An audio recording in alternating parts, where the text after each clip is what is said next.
Student, इस video में हम 10th क्लास का जो फेडरलिज्म के बारे में हम पढ़ रहे थे उससे चैप्टर को कंटिन्यू करेंगे।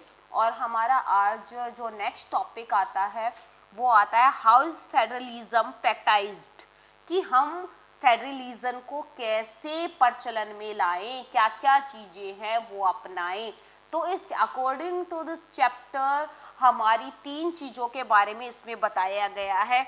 एक बताया गया है लिंग्विस्टिक स्टेट्स, दूसरा हमारा बताया गया है लैंग्वेज पॉलिसी, और थर्ड जो हमारा बताया गया है सेंटर स्टेट रिलेशन। आज हम इस वीडियो में इन्हीं के बारे में पढ़ेंगे। फर्स्ट है लिंग्विस्टिक स्टेट, कि भाषा के आधार पर जो हमारी स्टेट है, जो भाषा के आधार पर जो हमारी स्टेट है उनके बारे में। अब सुनो बेटा, the creation of the linguistic state was the first and a major test for the democratic policy in our country, कि हमारा जो संसार में या जो देश में हमारा जो वो है क्या कहते हैं डेमोक्रेटिक जो कंट्री है उसके आधार पर, जो भाषा के आधार पर जो राज्यों का निर्माण किया गया था भारत में, वो एक बहुत ही बड़ा मतलब कि चेंज था या बहुत ही बड़ा डिसीजन था जो हमारी गवर्नमेंट के द्वारा लिया गया था। ठीक है बेटा, क्योंकि बेटा ये देखो मैं आपको बताती हूँ, when India began its journey as a democracy in 1947 and that of 2020, many old states have vanished and many new states have been created. Areas, boundary and names of the states have been changed. ये देखो, जब बेटा हमारा देश आज़ाद हुआ था उस time से लेकर आज तक आपने कभी पहले का मैप देखा होगा, बहुत ही कम स्टेट थे।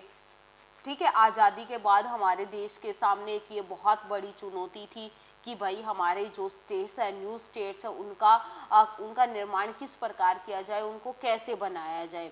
तो ये सब देखते हुए तो बेटा ये बताया गया है उस टाइम से लेकर जो पुराने स्टेट थे और नए स्टेट बने हैं उनको किस आधार पर बनाया गया। तो बेटा जब मतलब कि ये बनाया गया तो ये डिसीज़न लिया गया कि हम भाषा के आधार पर राज्यों का निर्माण करेंगे। ये डिसीज़न लिया गया कि ये सबसे बेस्ट डिसीजन है, क्योंकि फिर भी मतलब कि बहुत सारे लोगों ने इसको क्रिटिसाइज़ किया, ये बोला कि अगर भाषा के आधार पर अगर राज्यों का निर्माण करेंगे तो इससे काफ़ी बड़ी प्रॉब्लम होगी, क्योंकि बेटा उस टाइम पे सबसे बड़ी प्रॉब्लम ये देखो भारत भुगत चुका था 1947 में। 1947 में धर्म के आधार पर भारत 2 भागों में बट गया था, एक हिंदुस्तान, एक इंडिया और एक पाकिस्तान, क्योंकि उनके बीच में भी आपस में प्रॉब्लम हो गई थी हिंदू मुस्लिम को लेकर। अब ये भाषा के आधार पर जो स्टेट्स का डिवीज़न कर रहे थे, इसको देखकर बहुत सारे लोगों ने इसके बारे में तर्क दिए थे, बहुत सारे लोगों ने अपने व्यूज़ रखे थे। ये कहा था कि भाई भारत है वो दोबारा बहुत सारे हिस्सों में बट जाएगा। आगे देखो बेटा, इन 1947 द बाउंड्रीज ऑफ सेवरल और states of India was changed in order to create a new states. This was done to ensure that the people who spoke the same language lived in the some states. ये देखो बेटा 1947 में फिर भारत के आज़ाद होने के बाद ये डिसीजन लिया गया कि बहुत सारे राज्यों में जहाँ पर जिस लैंग्वेज की मेजॉरिटी है, जो जिस जगह पर रहने वाले लोग जहाँ पर जौन सी भाषा ज़्यादा बोलते हैं उसी के आधार पर उस राज्य का निर्माण कर दिया जाएगा। जैसे कि बेटा आप ये देखो, गुजरात में गुजराती, राजस्थान का निर्माण हुआ राजस्थानी, उनकी अपनी अलग लैंग्वेज है। ठीक है, महाराष्ट्र मराठी बोलने वाले, पंजाब का निर्माण हुआ पंजाबी बोलने वाले।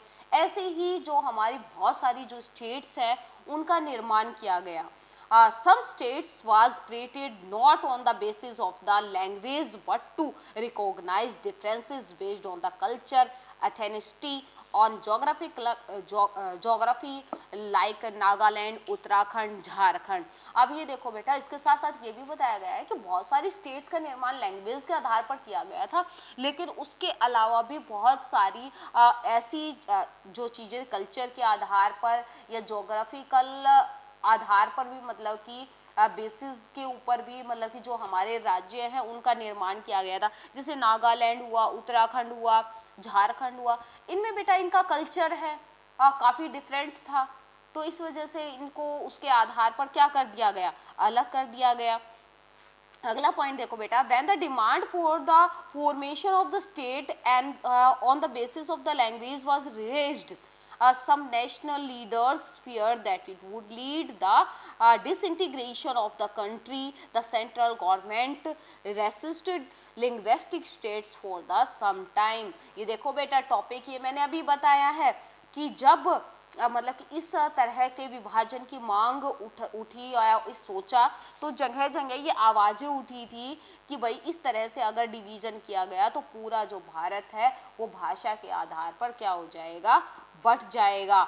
लेकिन बेटा क्या हुआ, but the experience has shown that the formation of the linguistic states had actually made the country more United, कि अब हम देखते हैं कि 1947 में ये डिवीज़न किया गया था और 1947 से लेकर अब तक ये चीज़ चल रही है और वो भी किसी प्रकार का कोई कॉन्फ्लिक्ट नहीं हुआ। हाँ, छोटे मोटे लड़ाई झगड़े, छोटी मोटी प्रॉब्लम्स तो आती रहती है, लेकिन नहीं हुआ।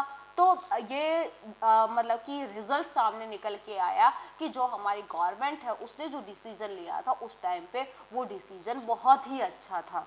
ठीक है बेटा, तो हमारा ये जो फर्स्ट टॉपिक था वो था लिंग्विस्टिक स्टेट, ये यहाँ पर कंप्लीट हो गया है।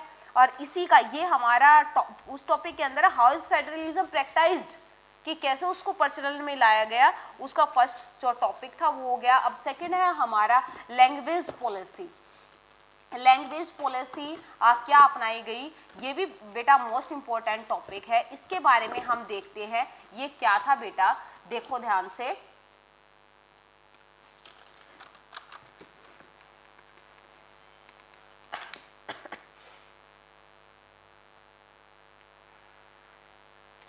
बेटा लैंग्वेज पॉलिसी, लैंग्वेज पॉलिसी क्या थी बेटा हमारी, अब ये थी भाषा के आधार पर। बेटा भारत के अंदर काफ़ी भाषाओं को बोलने वाले लोग रहते हैं।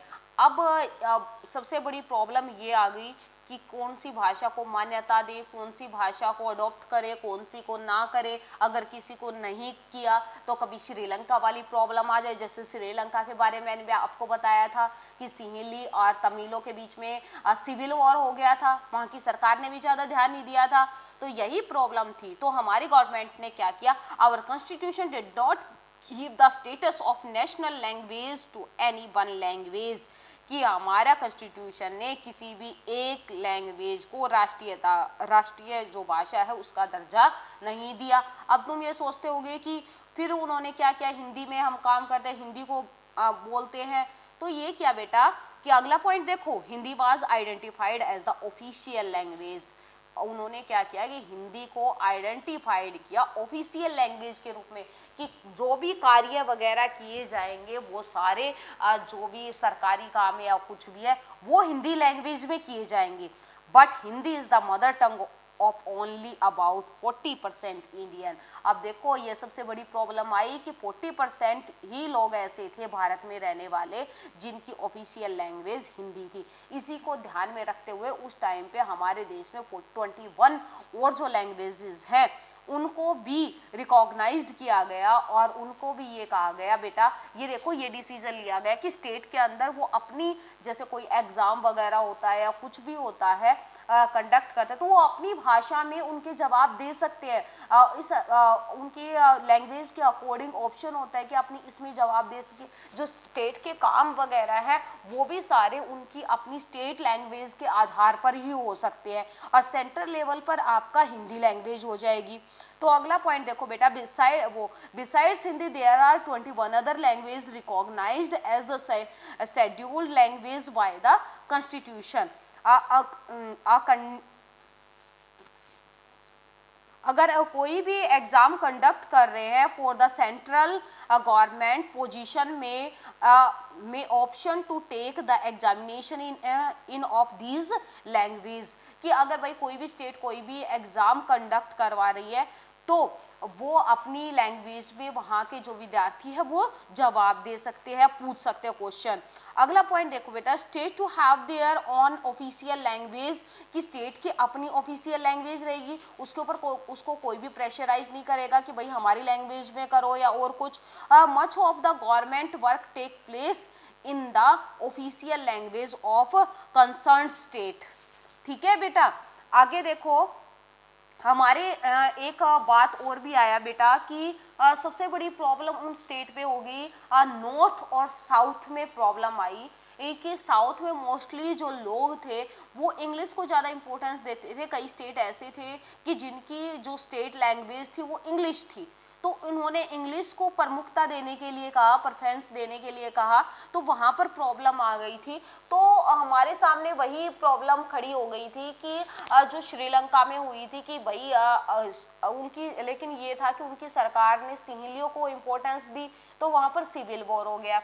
तो वहाँ पर ये देखो बेटा, according to the constitution the use of English for official purpose was to stop in 1965। English में जो ऑफिशियल वर्क होते थे उसको स्टॉप कर दिया 1965 में, जिसकी वजह से however many non Hindi speaking states demanded that the use of English continue, कि बहुत सारी जब इंग्लिश को ख़त्म कर दिया, इस चीज़ के लिए बंद कर दिया गया, तो इसके लिए बहुत सारी जो Hindi non Hindi speaking states थी उन्होंने उनके बीच में वहाँ पर कॉन्फ्लिक्ट हो गया। In Tamil Nadu this movement took a violent form, the central government responded by agreeing. तो हमारी जो सेंट्रल गवर्नमेंट थी वो एग्री होगी कि भाई आप ऐसा काम कर सकते हो, क्योंकि वो ये नहीं चाहती थी कि श्रीलंका वाला काम इंडिया में हो जाए। एक पॉइंट और देखो बेटा, promotion of Hindi continue to be the official policy of the government, कि भाई ये है कि उन्होंने सारी 21 की 21 लैंग्वेजों को इम्पोर्टेंस दी, लेकिन उन्होंने क्या किया कि हिंदी को भी प्रमोट करते रहे, उनको भी महत्व देते रहे, जगह जगह हिंदी को प्रमोट करने के लिए बहुत सारे कार्यक्रम और बहुत सारी चीज़ें चलाई। अब ये देखो बेटा, इन दोनों पॉइंटों से ये पता चलता है कि कैसे फेडरलिज्म को लाया गया या फेडरलिज्म को इम्पोर्टेंस दी गई। लैंग्वेज पॉलिसी आ गया हमारा, लिंग्विस्टिक जो हमारा फर्स्ट पॉइंट था वो दिखाया। इससे हमें पता चलता है फेडरलिज्म कितना स्ट्रॉन्ग हुआ है। तो हमारी ये वीडियो यहीं कंप्लीट होती है। नेक्स्ट वीडियो में हम इस चैप्टर को कंटिन्यू रखेंगे। Bye students.